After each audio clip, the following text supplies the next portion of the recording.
Hello friends, welcome to SumanTV. I am Ravikant, soft skills trainer. Friends, ఈ రోజు మనం ఈ వీడియోలో లెర్నింగ్ ఫ్రమ్ న్యూస్ పేపర్స్ అది చూడబోతున్నాం. Learning language from news papers.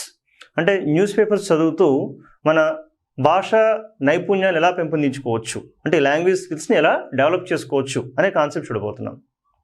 కానీ దీనికన్నా ముందు చాలామంది మిత్రులకు ఈ న్యూస్ పేపర్ చదివే దాంట్లో ఉన్నటువంటి కొంత ఎక్స్పీరియన్స్ అంటే మా స్టూడెంట్స్ షేర్ చేస్తూ ఉంటారు. అవి ఒకసారి మనం డిస్కస్ చేద్దాం. ఏమంటారంటే, సార్ లాంగ్వేజ్ డెవలప్ అవ్వాలంటే రోజు న్యూస్ పేపర్ చదివితే చాలు కదా, అదే వచ్చేస్తుంది కదా. కరెక్ట్, వస్తుంది. కానీ ఆ న్యూస్ పేపర్ చదివే విధానం ఉండేటువంటి కొన్ని సాంప్రదాయాలు తెలియాల్సి ఉంటుంది ఒకటి. ఇక రెండోది, అందులో ఉన్నటువంటి కొన్ని వర్డ్ కాంబినేషన్స్, స్ట్రక్చర్స్ తెలియాల్సి ఉంటుంది. అది తెలియకుండా ప్రొసీడ్ అయినటువంటి విద్యార్థుల అనుభవం ఎలా ఉందో చెప్తాను చూడండి.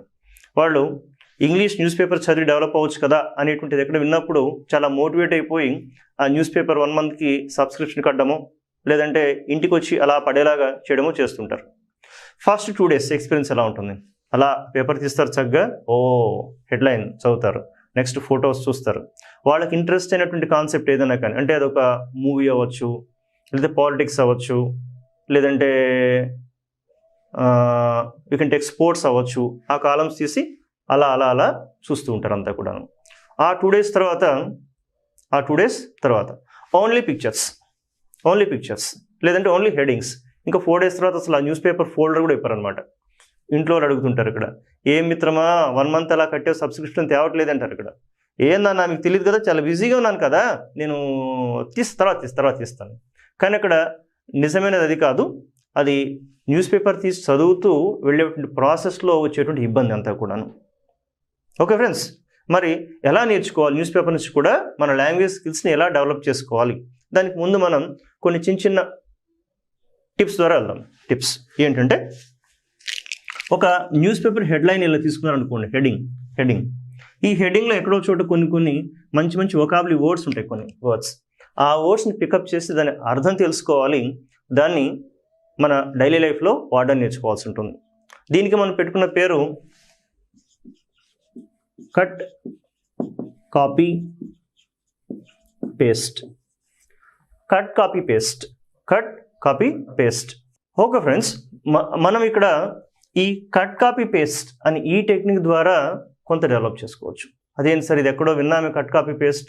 అఫ్ కోర్స్ మీరు విన్నారు, కంప్యూటర్స్లో ఎడిట్లో ఉంటుంది కదా కట్ కాపీ పేస్ట్. అదే ఇక్కడ కూడా ఫ్రెండ్స్, ఈ హెడ్లైన్లో ఏదైతే మంచి వర్డ్ ఉందో దాన్ని కట్ చేయండి, హ్యాపీగా ఇక్కడ కాపీ చేయండి. అది అవసరం వచ్చిన చోట అది యూజ్ చేస్తూ ఉండండి. కానీ అందులో తెలుసుకోవాల్సింది ఖచ్చితమైనటువంటి అర్థము, ప్లస్ అది ఏ సందర్భంలో ఎలా వాడాల్సి ఉంటుంది అది కూడా తెలియాల్సి ఉంటుంది. అప్లికేషన్ తెలియాల్సి ఉంటుంది. ప్లస్ స్ట్రక్చర్, అంటే ఎటువంటి గ్రామటికల్ బ్యాలెన్స్తో వాడాల్సి ఉంటుంది. అందుకని కొంత గ్రామర్ పార్ట్ తెలియాలి ఫ్రెండ్స్, కొంత మినిమం బేసిక్స్ అనేది ఉండాల్సి ఉంటుంది. ఎప్పుడైతే వీటి తెలుతామో ఇది చాలా ఈజీ అవుతుంది. ఇప్పుడు నేను చెప్పిన ఈ కట్ కాపీ పేస్ట్ హెడ్లైన్స్ నుంచి ఎలా డెవలప్ చేసుకోవచ్చు అనేది ఒక చక్కటి పవర్ పాయింట్ ప్రెజెంటేషన్తో లింకప్ చేసి మనం చూడబోతున్నాం అనమాట. Okay, now let's begin the PowerPoint and see these headlines, then how we can develop our language skills. మనం ఇప్పుడు ఈ PowerPointలో vocabulary అంటే ఏంటో చూడబోతున్నాం. మనకు vocabulary అనగానే ఎక్కువ మందికి అనిపించేది ఏమంటే కనుక వర్డ్సే కదా అనుకుంటాం. వర్డ్స్ అయి ఉండొచ్చు, కానీ వీటిని ఎలా నేర్చుకోవాల్సి ఉంటుంది, ఎలా ప్రాక్టీస్ చేయాలి అనేది ఇప్పుడు మనం చూద్దాం. ఫ్రెండ్స్, జనరల్గా వొకాబులరీ అనేసరికి మనకు 2 రకాలుగా చూస్తుంటాం, passive vocabulary and active vocabulary. Passive and active. మనం అనుకుంటాం కదా, సార్ నేను active voice and passive voice విన్నాను, కానీ ఇదేంటి sir active vocabulary and passive vocabulary? Friends, the small difference here is passive vocabulary means you know the meaning of the word, but you may not be in a position to use it in your day-to-day life or in the form of sentences. అంటే passive vocabulary ఆ word meaning తెలుస్తుంది, కానీ కాన్ఫిడెంట్గా ఆ వర్డ్ని మన daily లాంగ్వేజ్లో వాడలేకపోతుంటాం. But active అంటే కనుక దీనిలో 3S అనేది మనం చూడాల్సి ఉంటుంది. 3S అదేంటి సార్ 3S? అదేనమ్మా S1, S2, S3. Friends, S1 అంటే కనుక ఆ వర్డ్ ఏదైతే నేర్చుకుంటున్నామో ఆ వర్డ్ ఎగ్జాక్ట్ స్పెల్లింగ్ వచ్చా, స్పెల్లింగ్ అది S1. S2 ఎగ్జాక్ట్ సౌండ్ దీన్నే మనం ప్రొనౌన్సియేషన్ అంటాం, pronunciation. Next third one specific usage, అంటే ఆ వర్డ్ని ఎలా యూజ్ చేయాల్సి ఉంటుంది, ఆ స్ట్రక్చర్ ఏంటి, ఎలా యూజ్ చేయాలని కూడా తెలియాల్సి ఉంటుంది. Okay, once you know the words spelling, sound and specific uses, then we call it active vocabulary. మనకు యాక్టివ్ వొకాబులరీ చాలా ఎక్కువ కావాల్సి ఉంటుంది. ఓకే, ఫస్ట్ స్పెల్లింగ్ చూద్దాం. Spelling grammar, tuition, committee, colleague. దీన్ని కొంతమంది కొలీగ్ కూడా అంటారు, కలీగ్, రెండు కూడా ఉన్నాయి ఫ్రెండ్స్. ప్రొనౌన్సియేషన్స్ అనేవి అమెరికన్ అండ్ బ్రిటిష్ అలాగా. So grammar, tuition, committee, colleague. Now you are requested to write spellings to these 4 words. అంటే ఈ 4 words కి కూడా, ఈ 4 పదాలకు స్పెల్లింగ్స్ రాయండి ఒకసారి. చాలా మందికి ఈ రోజుల్లో స్పెల్లింగ్ అనే అలవాటే పోతుంది. ఎందుకో తెలుసా, మనం అలా టైప్ చేయగానే ఆటోమేటిక్గా ఇక్కడ ఆటో సజెషన్స్ వస్తూ ఉంటాయి, దాని మీద బేస్ అయిపోతుంటున్నాం. ఎనీవే ఒకసారి ట్రై చేయండి friends. Okay, now let's see the answers. Grammar, GRAMMAR. Tuition, TUITAON. చాలా మంది TUTAON రాస్తారు, కాదు, TUITAON.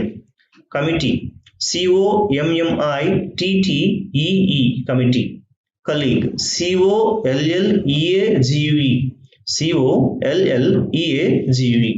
ఇలా ఆ వర్డ్ యొక్క ఎగ్జాక్ట్ స్పెల్లింగ్ తెలుసుకోవాల్సి ఉంటుంది. ఇది ఒకటి. Second step, sound or pronunciation, అంటే ఆ వర్డ్ యొక్క ఎగ్జాక్ట్ సౌండ్ అదే అవునా కాదా అని తెలుసుకోవాల్సి ఉంటుంది.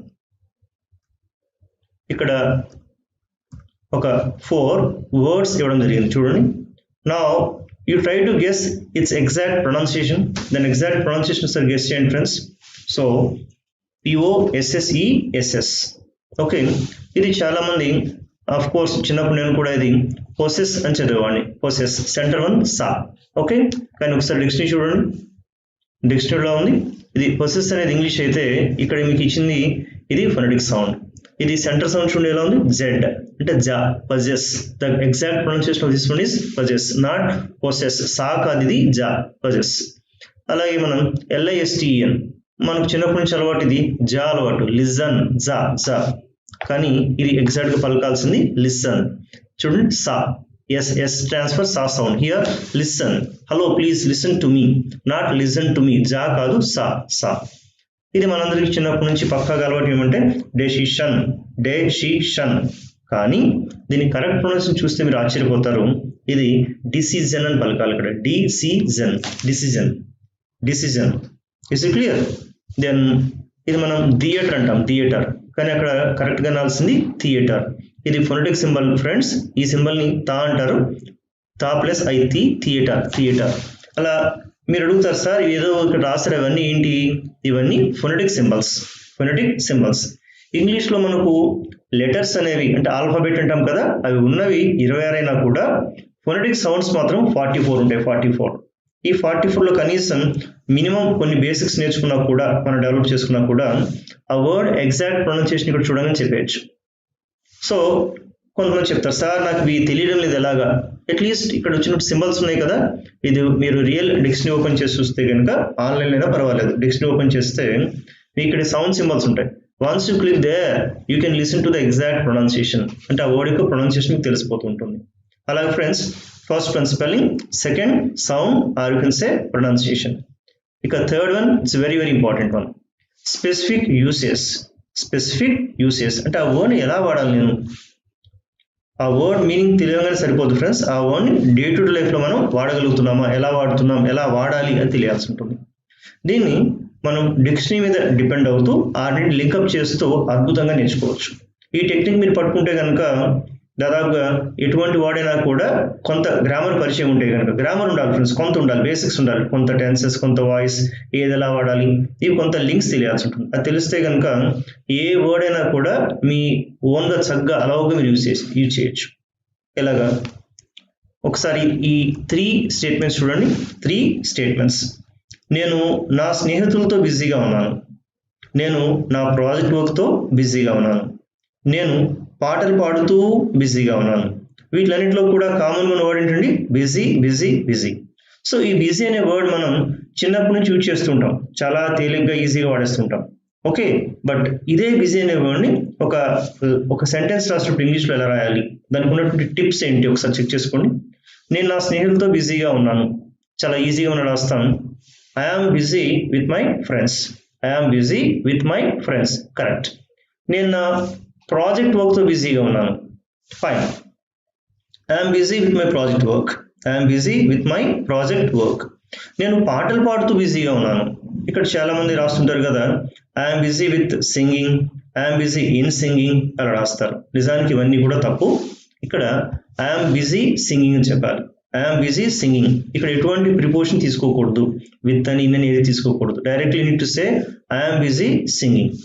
ఇప్పుడు మీరు అడిగే డౌట్ ఏంటంటే, సార్ నాకు ఐఆమ్ బిజీ అని రాయడం తెలుసు కానీ ఈ పక్కన విత్ వాడాలా లేదంటే ఇక్కడ అసలు ఏమి వాడకుండా ఉండాలా, ఇవి ఎలా తెలుస్తుంది నాకు?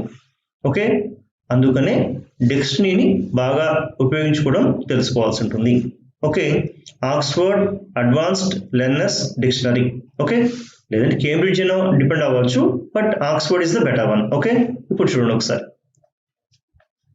ఈ డిక్షనరీ చూసే ముందు అంటే ఆ టిప్స్ నేర్చుకునే ముందు మీకు ఈ విషయాన్ని తెలియాలి. ఎస్టీహెచ్ అంటే సంథింగ్, సంథింగ్. అలాగే SB somebody, somebody. Doing, doing అంటే కనుక వర్క్ ఇంగ్ పెడుతుందని డూయింగ్ అంటారు. Weaving plus ing form, cooking, talking. మన ప్రీవియస్ స్టేట్మెంట్లో సింగింగ్ కదా, సింగింగ్, వర్కింగ్, గోయింగ్, కమింగ్, ఇలాంటివన్నీ కూడా డిక్షనరీలో డూయింగ్ అని పిలుస్తుంటారు. డూయింగ్, డూయింగ్ అని. అదే సంథింగ్ అయితే కనుక like politics, project work, it's something. Somebody, friends, relatives, it's somebody అవుతుంది. ఇందాక చెప్పిన స్టేట్మెంట్ చూడండి మళ్ళీ. I'm busy with my friends, my friends అనేది సంబడి అవుతుంది. I'm busy with my project work, project work something అవుతుంది. I'm busy singing songs, singing ఇది doing అవుతుంది, డూయింగ్. సో మీకు ఈ మూడు అర్థమైతే కనుక డిక్షనరీలో ఎలా చూడాలంటే లింకప్ మనం నెక్స్ట్ చూడబోతాం. I'm busy with my friends, friends అనేది మనం సంబడి అంటాం, friends. I'm busy with my project work, project work something. I'm busy singing, singing అంటే డూయింగ్ అవుతుంటుంది. ఓకే, బిజీ మీకు డిక్షనరీలో మీరు చూడబోతోంది బిజీ విత్ సంబడి అంటే సంబడి ఉంటే విత్ చెప్పమని, సంథింగ్ ఉంటే కనుక విత్ చెప్పమని. అదే డూయింగ్ అయితే కనుక బిజీ డూయింగ్, మధ్యలో ఏ ప్రిపోజిషన్ వాడకూడదు. ఎలా తెలుస్తుంది? Now let's open Oxford advanced learners dictionary, Oxford advanced learners compass. మీరు కేంబ్రిడ్జ్ అయినా చూడొచ్చు, అందులో కూడా హింట్స్ ఉంటాయి, దాంతో మనం ఫాలో అవ్వచ్చు. ఇక్కడ చూడండి మనకు ఎలా ఇచ్చారు, బిజీ అనే word adjective, busy with something somebody. ఓ ఇక్కడ ఉందా హింట్, చూడండి చూడండి friends. Busy with something somebody అంటే సంథింగ్ సంబడి వస్తున్నప్పుడు బిజీ వాడాలి. కింద మీరు కావాలంటే ఎగ్జాంపుల్స్ కూడా చూడొచ్చు. చూడండి, Kate is busy with her homework. Homework అనేది ఏంటి?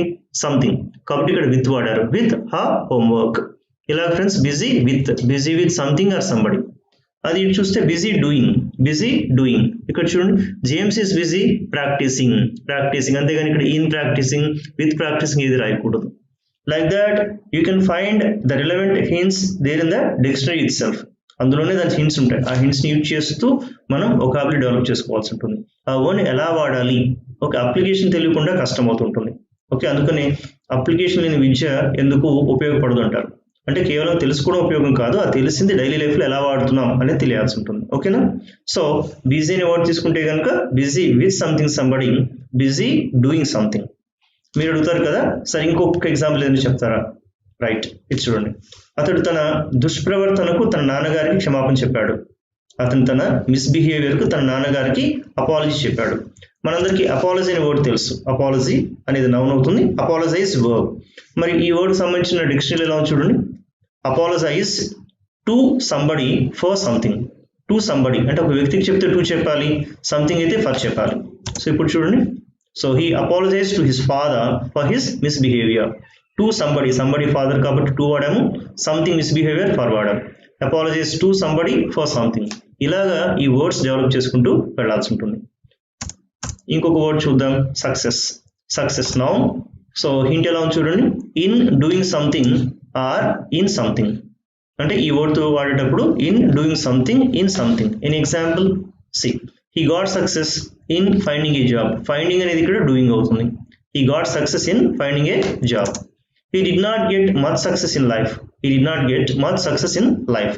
ఈ విధంగా ఫ్రెండ్స్ మనకు ఏ వర్డ్ అని యూజ్ చేసేటప్పుడు దాని ప్రాసెస్ అంటే దాని స్ట్రక్చర్ ఏంటి తెలుసుకుని వాడడం మంచి పద్ధతి. కానీ ఈ వర్డ్కి సంబంధించిన గ్రామర్ బేస్ కూడా తెలియాల్సి ఉంటుంది. అంటే నౌన్ అయితే ఎలా వాడాలి, వర్బ్ ఎలా వాడాలి, అడ్జెక్టివ్ ఎలా వాడాలి, ఆ మినిమం గ్రామర్ బేస్ ఉండాలి. అది ఎప్పుడైతే ఉందో ఇమీడియట్గా డిక్షనరీని మనం చూస్తూ చక్కగా ఇంకా ఫర్దర్గా ఎవరి మీద డిపెండ్ అవ్వకుండా మనంతటా మనమే చక్కగా డెవలప్ చేసుకుంటూ వెళ్ళచ్చు. Okay, this all about vocabulary. So active vocabulary మీరు నేర్చుకోవాల్సిందిలో so sound, spelling and of course specific uses. Okay, so ఇలా వొకాబులరీ డెవలప్ చేసుకుంటూ మీరు ఇంకా పై స్థాయికి ఎదగవచ్చు. మన పవర్ పాయింట్ ప్రజెంటేషన్లో యూజ్ చేసిన ఆ 3 వర్డ్స్ చూశారు కదా, దీని నుంచి మనం నేర్చుకోవాల్సిందంటే కనుక ఒక వర్డ్ నేర్చుకునేటప్పుడు దాని పర్టికులర్ స్పెల్లింగ్ చెక్ చేసుకోవాలి, స్పెల్లింగ్. అలాగే సౌండ్ అంటే ఫ్రెండ్స్ ప్రొనౌన్సియేషన్, అంటే ఆ ప్రొనౌన్సియేషన్ చెక్ చేసుకోవాలి. అన్నిటికన్నా ఇంపార్టెంట్ స్పెసిఫిక్ యూసేజ్, దీన్నే మనం అప్లికేషన్ అంటాం. అప్లికేషన్ అంటే ఏ స్ట్రక్చర్తో సంథింగ్ అది ఎలా వాడాలి, యాక్టివ్ వాడాలా, ప్యాసివ్ వాడాలా, వాడేటప్పుడు ఏ ప్రిపోజిషన్ ఉండాలి, ఎలా ఉండాలి, అంటే ఆ వర్డ్ యొక్క పూర్వపరాలంతా కూడా కొంచెం గమనించాల్సి ఉంటుంది. దీనికి కొంత గ్రామర్ అనేది అలవాటు ఉండాల్సి ఉంటుంది, ఐడియా ఉండాల్సి ఉంటుంది. ఎప్పుడైతే ఇది మనకు కరెక్ట్గా ఉంటుందో ఫ్రెండ్స్, న్యూస్ పేపర్స్ నుంచి కూడా చాలా బాగా మనం వొకాబులరీ ఫీల్డ్ బిల్డప్ చేయొచ్చు. దాని నుంచి చక్కటి స్పీకర్స్గా మనం మాట్లాడవచ్చు అనమాట, మనం ఎదగవచ్చు. So friends, so go through newspaper headlines and of course inside data also, but from headlines how to develop our language skills అనేది మనం చూడబోతున్నాం. దీనిలో ఇవాల్టిది ఫస్ట్ వీడియో. న్యూస్ పేపర్స్ నేర్చుకునే సిరీస్లో మనం ఫ్యూచర్లో ఇంకా కొన్ని వీడియోస్ న్యూస్ పేపర్స్ నుంచి ఎలా నేర్చుకోవచ్చు అనే కాన్సెప్ట్ మనం డెవలప్ చేసుకుంటూ వెళ్దాం. Okay friends, so hope you have understood thoroughly. Then in the next video we will meet again. Till then, bye bye, all the best.